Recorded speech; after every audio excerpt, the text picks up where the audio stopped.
Hello बच्चों, welcome to Sunil academy. और कल हमने पढ़ा था बेटा basics linear equation two variable के।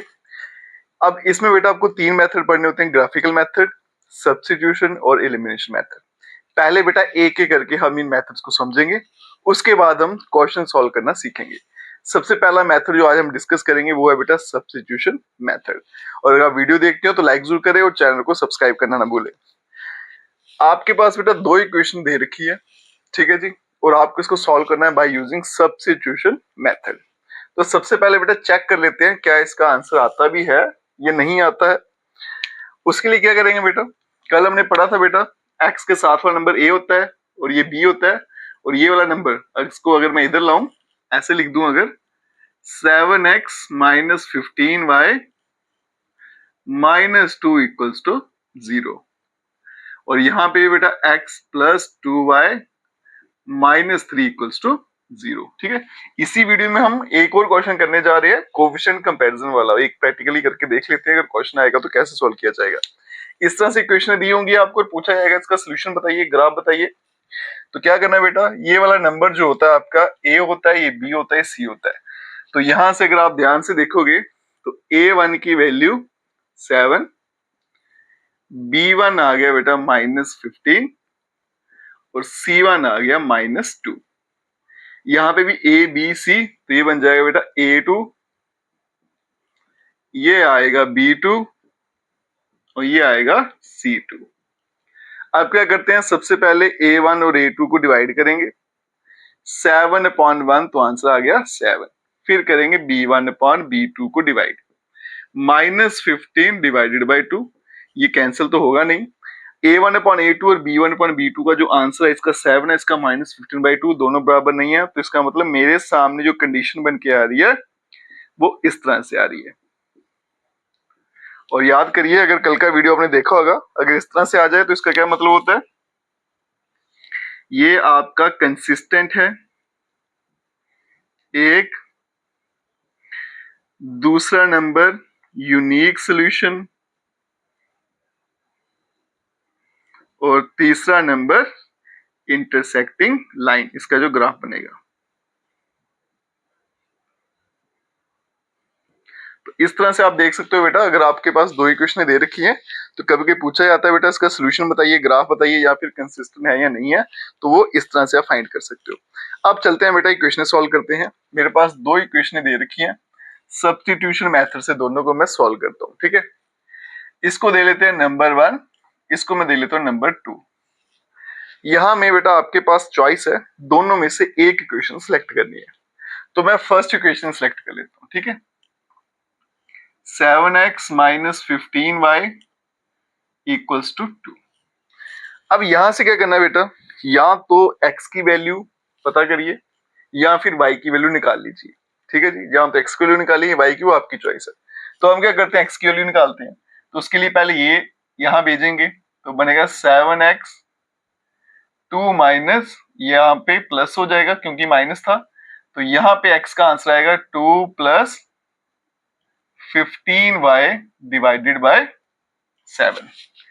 ठीक है जी, क्लियर है यहां तक। फिर रिपीट कर देता हूं बेटा, कोई एक इक्वेशन सेलेक्ट करनी है, मैंने इसमें फर्स्ट की, वहां से यहाँ तो x की वैल्यू निकालनी है, y की वैल्यू निकाली, वो कैसे निकलेगी, शिफ्टिंग करके। तो मैंने x की वैल्यू निकाल ली, ये जो इक्वेशन बनी इसको ले लेंगे नंबर 3। ये बड़ी काम की इक्वेशन है।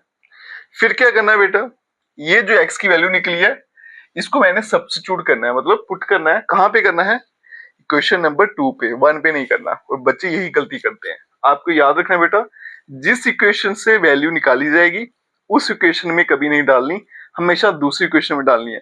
अगर इक्वेशन 2 से निकाली तो 1 में डालिए, 1 से निकाली तो 2 में डालिए।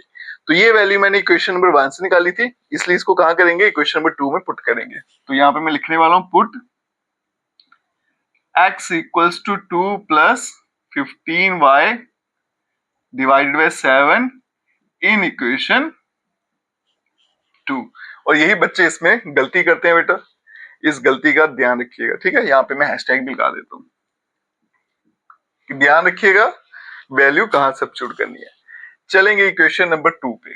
ये है बेटा, जहां पे x दिखा वहां पे ये लिखना है। तो मुझे पहले x दिख गया तो क्या आएगा, 2 प्लस 15y डिवाइड में 7 प्लस 2 फिर y और यहाँ पे आ गया 3। एलसीएम ले लिया, कितना आएगा 7, क्रॉस मल्टीप्लाई करेंगे तो 1 से मल्टीप्लाई होकर ये सेम ही रहेगा और 7 इंटू 2 करेंगे तो 14 ऑफ y और यहाँ पे आ गया 3। 7 को यहाँ भेज दूंगा तो ये बन जाएगा बेटा 2 प्लस 15 और 14 मिलके 29y और यहाँ पे 7 टू 3 आ गया 21। अब यहाँ से मैं y की वैल्यू निकालूंगा, पहले 2 को यहाँ भेज देता हूँ तो 21 में से 2 जाएगा तो आएगा 19 और यहां से y का आंसर आएगा 19/29। क्लियर है बेटा यहाँ पे? ठीक है जी। तो मैंने क्या किया, इक्वेशन जो x की वैल्यू थी डाली इक्वेशन नंबर 2 पे, जहां पे x लिखा था वहां पे ये सारा लिख दिया। उसके बाद में बस मैंने सिंप्लीफाई किया। सिंप्लीफिकेशन आपको अच्छे से आनी चाहिए, नहीं तो यहाँ पे एरर कर दोगे आप। अब जब y निकल गया तो y की वैल्यू सीधे उठा के कहाँ डाल देनी है आपने, इक्वेशन नंबर 3 में। तो यहाँ पे y की वैल्यू डालेंगे और x का आंसर निकलेगा। तो x का आंसर क्या आ जाएगा बेटा 2 प्लस 15, y की वैल्यू 19/29 और डिवाइड में आ गया 7।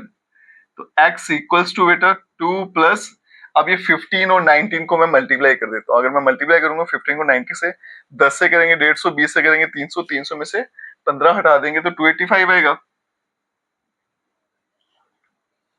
और डिवाइड में कितना आ रहा है 29 और फिर 7। तो बेटा आप क्या करेंगे, यहाँ पे क्रॉस मल्टीप्लाई करेंगे, 29 को 2 से कर दूंगा तो 58, 1 को 285 से करेंगे तो सेम रहेगा और डिवाइड में कितना आ गया 7 और ये वाला 29 भी। तो x इक्वल्स टू, अगर मैं दोनों को ऐड कर देता हूँ बेटा तो ये आएगा आपका 343 और डिवाइड में 7 भी है और 29 भी है।